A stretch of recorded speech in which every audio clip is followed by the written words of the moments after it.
Hey there, YouTube, Coffee Dude 65.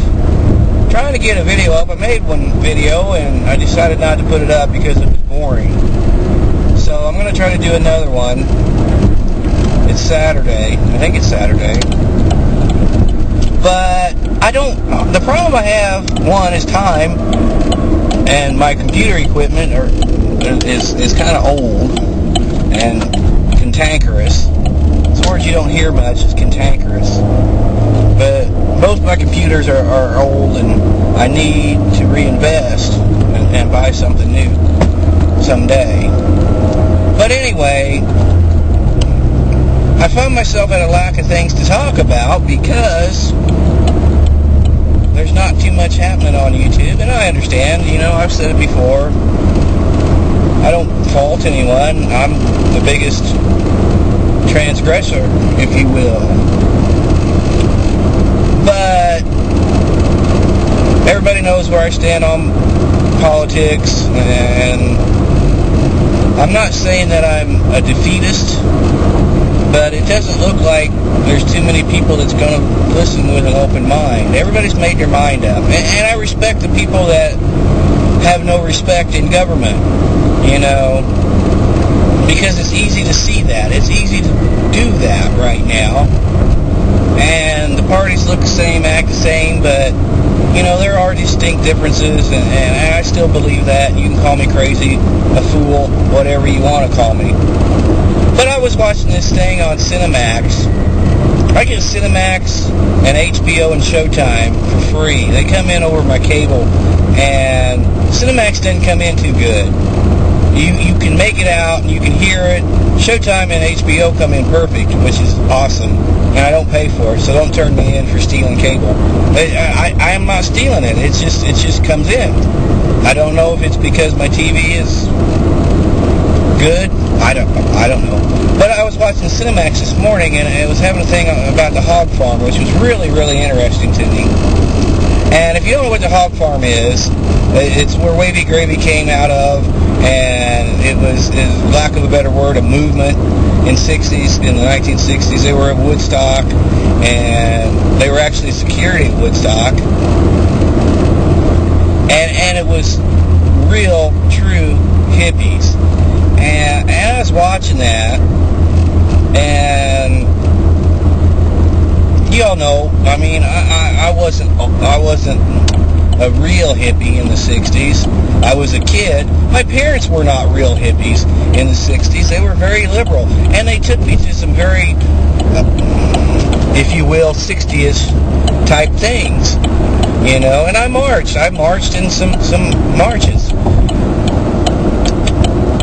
And it all stuck to me. I'm probably, people like me and Methadone for Life, our generation, are probably the last generation that really understands what the hippie movement was about. And it wasn't just all about drugs. And I know there were a lot of bad things that happened, and a lot of the drugs overcame some of it. But I was watching this, and it struck me in comparison to the Occupy Wall Street movement, and I don't want to knock that movement, okay? I've just not really solidified my support because I don't see what they want.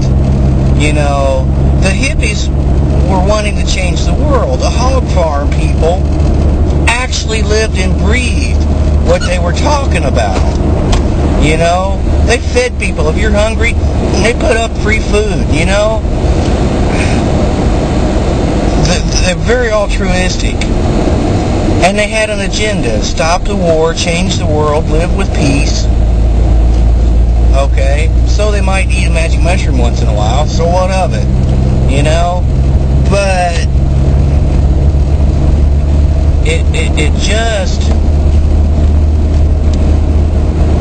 strikes me, that, and there's old people that I see that are occupying Wall Street, and I do respect grassroots movements. I don't want to sound like I'm knocking them all together. It's just I don't see a clear agenda. I just don't see a clear mission or message other than eat the rich, you know. And there's a little value to that, but who among us, if given the opportunity to win the lottery, to be rich, would not take that? You know, it's like the old rap song says, you got to have money in this land of milk and honey. You know? And who among us would turn down a windfall if it suddenly happened? Who among us would give up 30 years worth of work and have a good payoff and be sitting fine? You know, if you worked your ass off for 30 years or 40 years, 50 years, all right? But people like Mitt Romney who have it handed to them, you know, they're not to blame. They had it handed to them. They didn't ask for it. They're just in that circumstance. But look at somebody like Anderson Cooper, who very rich. His mother's Gloria Vanderbilt, and he's a very down-to-earth, seemingly, from what you can tell, down-to-earth person. Anyway, I'm just struck by what I see, you know, that in the 60s, you know, it was a true movement. It was a true state of mind, you know. It was okay to be different. It was okay to swim upstream. And not only that, but it preached peace and love and share the wealth, share the land, the communal thing, you know. And with the Occupy people, I see so much in that movement that they try to antagonize the police, you know. I don't think it's too far on a limb to say that they go out and antagonize the police just so they can get a good YouTube video. And that's not the way, you know. I watched a video here not long ago by Ella. Much respect to Ella.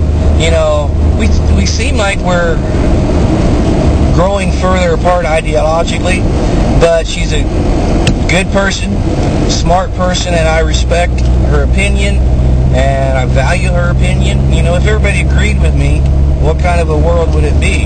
You know, we would have nothing to talk about. But she did a great video, and she's talking about, you know, violence isn't the answer, but at the same time, and she's making comparisons with Memorial Day and that we want peace, but we have bombs at the same time. And it was a great video. You should watch it. And I made a comment to her video, too, you know, that something along the line, you know, Rosa Parks did more for the civil rights movement than violence ever did. And if you look at those films of Woodstock and other occasions that the hog farm was there, they were not out to antagonize anybody. Yeah, they caught shit from the police, all right? And I don't want to make it sound like I'm supporting the police necessarily.